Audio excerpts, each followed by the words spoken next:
पेश किया गया है विजन 2047। जिसने ये विजन पेश किया है उसको ये बात मालूम नहीं है कि इस देश में लोकतंत्र है और हर लोकतंत्र में हर 5 साल बाद चुनाव होता है। जनता वोट देती है 5 साल के लिए काम करने के लिए और विजन 5 साल का होता है। घोषणा पत्र चुनाव से पहले जारी होता है कि हम 5 साल में ये काम करेंगे। अब 8 साल बीत गए हैं और 2022 के 3 साल बीत गए हैं, तो अपनी जो असफलताएं हैं उनको छिपाने के लिए, जनता को गुमराह करने के लिए, धोखा देने के लिए ये फरेब का डॉक्यूमेंट पेश किया गया है। मान्यवर, 2014 की बात अभी कर रहे थे।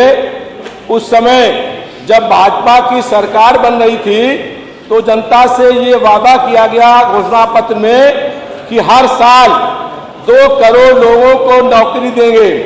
अगर नौकरी दी होती तो 22 करोड़ लोगों को नौकरी मिल गई होती। अब जब नौजवान परेशान है तो कह रहे हैं कि 22 साल और इंतजार करो, तब 22 साल के बाद तुमको नौकरी मिलेगी। ये इनका विजन है। पहले कहते थे कि अच्छे दिन आएंगे, अब अच्छे दिन के बारे में आए कि नहीं आए और कब आएंगे, अब ये बात नहीं हो रही है। बात हो रही है कि 2040 में हम 22 साल बाद ये काम पूरा करने का काम करेंगे। ऐसा सपना दिखाया जा रहा है कि लग रहा है कि 47 में उत्तर प्रदेश स्वर्ग बन जाएगा और हम सब बन जाएंगे स्वर्गवासी।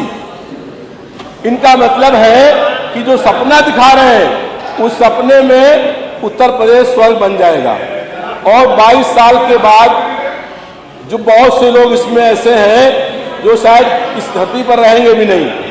लेकिन ये सरकार जनता को धोखा देने के लिए, गुमराह करने के लिए, असफलताओं को छिपाने के लिए ऐसी बात कर रही है। इस सरकार को भी मालूम है कि 2027 में समाजवादी पार्टी की सरकार बनने जा रही है। बहुत प्रचंड बहुमत के साथ पूरे प्रदेश में हवा चल रही है। समाजवादी पार्टी की सरकार बनेगी और अखिलेश यादव जी प्रदेश के मुख्यमंत्री बनेंगे। और जब वो मुख्यमंत्री बनेंगे तो हम जो घोषणा पत्र में वादा करेंगे वो 5 साल में पूरा करने का काम करेंगे और जनता के सारे सपनों को हम लोग 5 साल में पूरा करने का काम करेंगे। अब ये सरकार जो है स्कूलों को बंद करने का काम कर रही है। प्राइमरी स्कूल जो है बंद हो जाएंगे। जब प्राइमरी स्कूल में बच्चे पढ़ेंगे नहीं, 10 लाख बच्चे ऐसे होंगे जो पढ़ नहीं पाएंगे। 27,000 प्रधानाचार्य बेरोजगार हो जाएंगे। 1,27,000 शिक्षक बेरोजगार हो जाएंगे। जब बच्चा 5वां नहीं पढ़ पाएगा तो 6वां, 7वां, 8वां जूनियर हाई स्कूल और इंटर पास नहीं कर पाएगा, तब कोई नौकरी मांगने वाला होएगा ही नहीं। जब ना मेडिकल कॉलेज खोलने की कोई बात करेगा जब बच्चा पढ़ ही नहीं पाएगा। और मान्यवर ये कहते हैं कि बेटी पढ़े और बेटी बढ़े। अब आज जो गांव के अंदर स्कूल है वहां पर बेटियों के स्कूल बंद कर दिए गए। उन स्कूलों को मर्जर किया जा रहा है। दूसरे दूर के स्कूल में बेटी कैसे जाएगी। अब मान्यवर, प्रदेश में गुंडा माफिया जंगल राज कायम है। कोई बहन बेटी सुरक्षित नहीं है। आप मालूम करिए, आज अभी विधानसभा चल रही है। बलात्कारियों के, अपराधियों के हौसले इतने बुलंद हैं कि बलरामपुर में एक मूक विधिर बालिका के साथ सामूहिक बलात्कार हुआ आज मान्यवर। और वो लड़की जो मूक बधिर थी सड़क पर दौड़ रही थी और उसके पीछे गुंडे मोटरसाइकिल लेकर के उसको दौड़ा रहे थे और पकड़ करके उसका अपहरण और बलात्कार हुआ।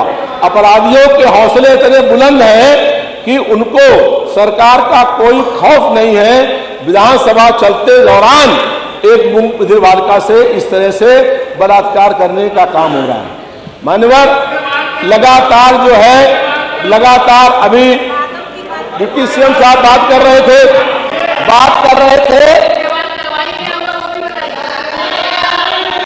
अभी सुन लीजिए, सब बात बता रहे हैं आपको।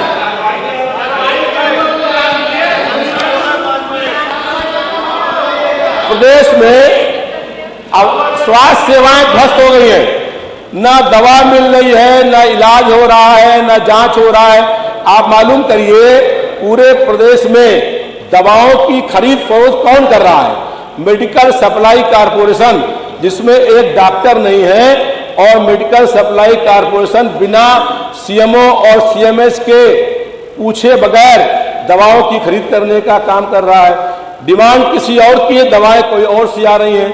16 करोड़ 40 लाख की दवाएं एक्सपायरी हो गई और पकड़ा मंत्री जी ने, लेकिन एक किसी आदमी के खिलाफ कोई कार्रवाई नहीं करी गई। और सब जो है, जो वहां दवाएं मिली उसका जो नुकसान जनता का हुआ, बहुत बहुत धन्यवाद। बात होने का समाप्त करिए रविदास जी। और स्वास्थ्य सेवाएं समाप्त करिए, ध्वस्त हो गई हैं। आप बताइए, 6 मिनट हो गए। जो कोविड का वैक्सीन लगा, उस कोविड के वैक्सीन लगने के बाद कैंसर के, हार्ट अटैक के, किडनी खराब होने के लगातार घटनाएं बढ़ रही हैं। और बहुत बहुत धन्यवाद। हैं समाप्त करिए, मृत्यु दर ज्यादा हो गई। बहुत बहुत धन्यवाद रविदास जी।